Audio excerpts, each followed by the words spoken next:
ঘৰচিৰিকা চৰাইৰ কাহিনী। আমি শুনো যে কিছুমান চৰাই চিৰিকটি আগতে দেখিছিলোঁ, এতিয়া নেদেখা হৈছোঁ বা বহুত কম দেখোঁ। বহুতৰ মুখত শুনো যে কিছুমান চৰাইৰ প্ৰজাতি নাইকিয়া হৈছে বা ভাগ্যক্ৰমে কেতিয়াবা চাই পাওঁ। হয়, ঠিকেই ভাবিছে, আমি ঘৰচিৰিকা চৰাইৰ কথা কৈছোঁ। প্ৰায় দেখি থকা এই চৰাইৰ প্ৰজাতিটো যোৱা কেইবাবছৰ ধৰি নেদেখা হৈছোঁ বা কম দেখোঁ।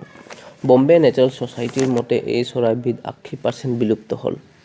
ই এটা চিন্তা কৰিব লগা বিষয়, কাৰণ এই চৰাইবিধ বহুত ধুনীয়া আৰু প্ৰকৃতিত ইক'লজিকেল ভূমিকা পালন কৰে।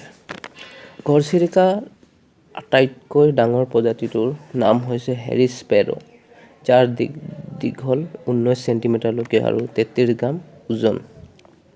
সৰু প্ৰজাতিটো লিকঞ্চ স্পেৰো। ইয়াৰ দীঘল 12 চেণ্টিমিটাৰলৈকে হয় আৰু ওজন 16 গ্ৰাম হয়। ফৰিং, কেঁচু, কীট-পতংগ ইহঁতৰ প্ৰধান খাদ্য। মানুহৰ মাজত থকাৰ বাবে সহজতে পোৱা ধান, চাউল আদিও খোৱা দেখা যায়। ইহঁতৰ কিছুমান তথ্য। মতা আৰু মাইকী সহজতে চিনাক্ত কৰিব পাৰি। মতা ঘৰচিৰিকাৰ মূৰৰ কালাৰ ডাৰ্ক গ্ৰে আৰু মাইকী চৰাইবিধৰ ধূলিৰ কৰ্ণ ক'লা। মতা চৰাইৰ ডিঙিত ক'লা ৰেখা দেখা যায়। মাইকীবোৰৰ তেনেকুৱা দেখা নাযায়। মতা বিধৰ দেহত ক'লা ৰং আৰু স্পন্দনশীল বেছি মাইকী বিধৰ তুলনাত। চৰাইবিধ গতিবেগত উৰিব পাৰে। 38 কিলোমিটাৰ/আৱাৰ উৰিব পাৰে আৰু কিবা বিপদৰ সম্ভাৱনা দেখিলে গতিবেগ বঢ়াব পাৰে। 46 কিলোমিটাৰ/আৱাৰ কৰিব পাৰে। ইহঁত সামাজিকভাৱে বসবাস কৰিব পাৰে। একেলগে খোৱা বোৱা, জিৰণি লোৱা ইহঁতৰ কাৰণে আনন্দৰ বিষয়। যেনেকৈ মানুহে নিজৰ সন্তানৰ যতন লয়, ঠিক তেনেকৈ ইহঁতেও মিলিজুলি সন্তানৰ যতন লয়।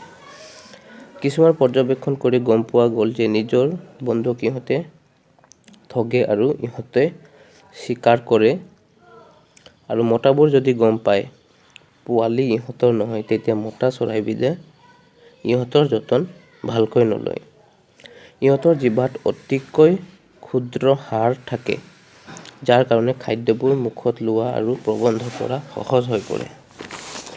প্ৰকৃতিত ইহঁতৰ অৱদান। খেতি নষ্ট কৰা বহুতো কীট-পতংগ খাই খেতি ভাল কৰি ৰাখে। ইহঁত জৈৱ বৈচিত্ৰ্যৰ প্ৰাণী। বহুতো কীট-পতংগ পৰুৱাবোৰ খায়। কীট-পতংগবোৰ জনসংখ্যা নিয়ন্ত্ৰণ কৰে।